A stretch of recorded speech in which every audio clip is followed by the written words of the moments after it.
Mirë, jemi rikthyer drejt për së drejti. Do të zhvillohet tani një intervistë me ish-ministrin e drejtësisë dhe ish-deputetin e Partisë Demokratike, Keled Alibeaj, që tek nominimi tashmë i ambasadorit të Shteteve të Bashkuara të Amerikës, i cili dje foli përpara Senatit dhe pritet që të marrë detyrën si ambasador në Shqipëri, por dhe për zhvillimet politike. Alibeaj, përshëndetje dhe faleminderit. Përshëndetje Ertil, faleminderit juve. Ju falenderoj. Alibeaj, tani nisim nga ambasadori i ri i Shteteve të Bashkuara të Amerikës në Shqipëri, si e pat dje përpara Senatit, ku prioriteti kryesor, përveç le të themi aleancës të ngushtë mes SBA-s dhe Shqipërisë, bëri përshtypje pra mbështetja dhe puna e mirë që ai kishte vlerësime për prokurorinë e posaçme, për SPAK, që është shumë i debatuar në vendin tonë. Në fakt, duhet pranojmë situatën që nga u bën shumë kohë që nga koha kur nuk ka një ambasador të bashkuara në Shqipëri prezent, zëri i ambasadës, se nuk do thosha zëri të bashkuara, por zëri i ambasadës i ka munguar edhe publikut, po dhe i politikës shqiptare. Dhe kjo e para, gjithë kemi ndjerë këtë lloj mungese të një zëri influencues në publik, por edhe në politikën shqiptare.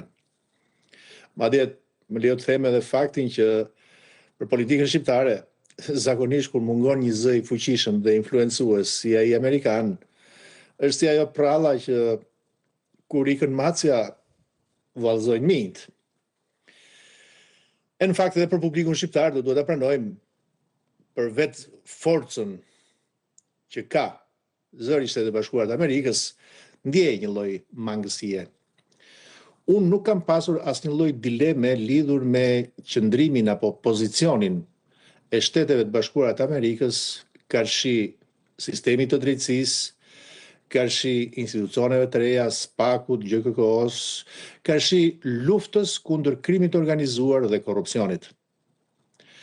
Ajo e djeshmja nuk ishte gjë tjetër, ishte vetëse një zhvillim natyral i qëndrimeve politike konstante që Shtetet e Bashkuara kanë mbajtur në Shqipëri lidhur me këto zhvillime të rëndësishme institucionale dhe me këto fenomene të cilat kanë dëmtuar mirëqeverisjen dhe rendin institucional shqiptar.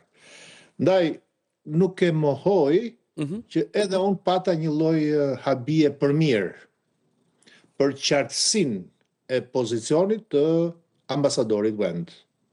Duke vendosur, se ka rëndësi dhe kjo, duke vendosur në krye të listës luftën kundër korrupsionit, e duke vazhduar pastaj me luftën kundër krimit organizuar, sigurisë, po themi vendet që duhet ketë Shqipëria në NATO e me radhë. Ndaj e shoh si një ogur të mirë. Do duhet ta shohim të gjithë si një ogur të mirë qëndrimin konstant të palëvizshëm të Shtetet e Bashkuara të Amerikës. Për një arsye të thjeshtë, sepse institucionet e reja drejtësisë, sidomos SPAK-u dhe GKK-ja, tashmë janë në një konflikt të fortë me pushtetin, me politikën dhe me pushtetin. Janë ndodhur shpesh në sulme, janë ndodhur shpesh në agresion, që nga retorika deri dhe tek lëvizjet institucionale. Ndaj ardhja një zëri të fuqishëm, i cili do të jetë prezent në këtë vend dhe besoj do të ketë reagime në kohë reale për çfarëdo lloj tentative të pushtetit dhe të politikës Shqipëri për të minuar sistemin e drejtësisë, unë besoj që është një gjë shumë e mirë. Është një ambasador që nuk vjen nga diplomacia. Shpesh, ne kemi parë gjatë këtyre viteve të fundit, ambasadorët amerikan janë sulmuar nga ana e politikës. A është një ogur i mirë që ambasadori i ri vjen nga një përvojë ushtarake dhe që do të jetë, le të themi, pa gjuhë diplomatike?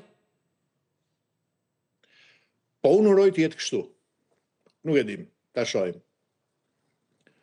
Prezantimi është premtues. Pra, jo vetëm eksperienca, apo edhe formimi, po themi prej ushtaraku, vjen sigurisht në një zonë lufte, në atmosferë lufte është kjo në Shqipëri, ajo që thash pak më parë. Është luftë, është betejë midis korrupsionit dhe të krimit të organizuar në politik dhe ajo se çfarë kërkon publiku shqiptar. Shumë mirë fakti që vjen një personazh i tillë me këtë lloj backgroundi, i cili nuk do duhet ketë as këto delikatesa diplomatike, por do duhet të jetë i prerë dhe i qartë. Jo vetëm në mbështetjen e institucioneve, por t'i paraprit çfarë do lloj tentative, pazaresh, marrëveshjes, kulisash që transversale që politika shqiptare do të bëjë për të mbrojtur veten në kurriz të shqiptarëve. E mirë është edhe kjo. Sigurisht tu nuk do të mohojmë faktin tjetër që unë them që komponenti kryesor është qëndrimi zyrtar për secilin nga ambasadorët apo edhe ata që kanë qenë ngarkuar me punë, ka qenë i njëjti. Por ama ta pranojmë faktin që diçka personale e fut edhe vet ambasadori brenda hapësirës diskrecionale që ai ka.